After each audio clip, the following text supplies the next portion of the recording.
जब नारायण साकारहरी मंच से प्रवचन के बाद चले गए, उसके बाद एक साजिश के तहत षड्यंत्र जो भगदड़ मचाई गई है कि कोई लावारिश लाश ना रह जाए, अपने घर पहुंचे। नारायण साकारहरी के जीवन में लोग कहते हैं पीछे भागे, उनके यहां कभी पैर छूने की प्रथा नहीं है, कभी उन्होंने जीवन में पैर नहीं छुलाए, उनके यहां कभी चंदा, दान पात्र, डोनेशन की कोई व्यवस्था नहीं है। और इसी के लिए नारायण साकारहरी ने अपनी संवेदना व्यक्त की है और अस्पताल में इलाज के लिए भी किया है, और जो भी आगे प्रोसेस होगा उसमें आगे सहयोग होगा, हर तरह से होगा। घटना दुखद है। वो नारायण साकारहरी आज कोई मोबाइल फोन नहीं रखते, कोई सोशल साइट्स नहीं है उनकी, कोई यूट्यूब चैनल नहीं है, कोई पत्रिका नहीं छपती है, कोई Facebook page, Instagram, WhatsApp group, कभी कुछ नारायण साकारहरी जी का नहीं रहा है।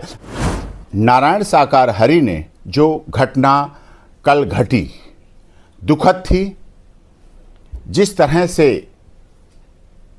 कुछ एंटी सोशल एलिमेंट्स ने सोची समझी साजिश और षड्यंत्र के तहत जब नारायण साकारहरी मंच से प्रवचन के बाद चले गए, उसके बाद एक साजिश के तहत षड्यंत्र जो भगदड़ मचाई गई है उसकी जांच हो रही है। अच्छी तरह जांच हो। हम उत्तर प्रदेश पुलिस की जांच, एसआईटी जांच, सरकार पर पूरा तरह से धन्यवाद करते हैं कि वो अच्छी तरह से जांच कर रहे हैं। ऑनरेबल हाई कोर्ट की निगरानी में, ऑनरेबल हाई कोर्ट के रिटायर्ड जस्टिस की निगरानी में जो जांच हो उसमें भी हमें बहुत भरोसा है। और इसके साथ साथ पूरी संवेदना है और सभी से, जो भी फॉलोअर हैं, जो भी अनुयायी हैं, जहां तहां से, जिस तरह से कि कोई लावारिश लाश ना रह जाए, अपने घर पहुंचे, अंतिम संस्कार के क्रिया की पूरी हो, कोई इंजर्ड दवा के अभाव में, अस्पताल के अभाव में, पैसे के अभाव में न रह जाए, वाहन के अभाव में न रह जाए, इसके लिए सभी सेवादार पूरी तरह से संलग्न हैं, लगे हुए हैं और वो कार्य कर रहे हैं।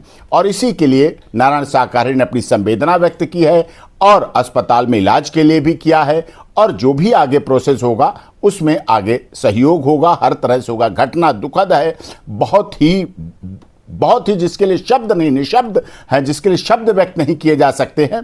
लेकिन फिर भी धैर्य रखना है सबको और जांच हो, कड़ी सजा मिले, जो भी दोषी हैं इसमें उनको दंड मिले, लेकिन जांच के साथ साथ इसमें पारदर्शिता होनी चाहिए। नारायण साकारहरी के जीवन में लोग कहते हैं पीछे भागे, उनके यहां कभी पैर छूने की प्रथा नहीं है, कभी उन्होंने जीवन में पैर नहीं छुलाए, उनके यहां कभी चंदा, दान पात्र, डोनेशन की कोई व्यवस्था नहीं है। वो नारायण साकारहरी आज कोई मोबाइल फोन नहीं रखते, कोई सोशल साइट्स नहीं है उनकी, कोई यूट्यूब चैनल नहीं है, कोई पत्रिका नहीं छपती है, कोई Facebook page, Instagram, WhatsApp group, कभी कुछ नारायण साकारहरी जी का नहीं रहा है। बिल्कुल उनका सुचिता का जीवन है। इसीलिए जो भी संवेदना है वो व्यक्त की जा रही है। और विलंब के कारण यह है कि कोई उनका कनेक्शन है, लॉ एंड ऑर्डर है, लॉ एंड ऑर्डर की व्यवस्था है, पुलिस प्रशासन है, वो भी व्यवस्थाएं देखनी है। हमें सबकी बात माननी है, हमें सबके ऊपर विश्वास रखना है, हमें सब पर भरोसा रखना है इस आधार पर। लेकिन कोई भी आगे कानूनी कार्रवाई होगी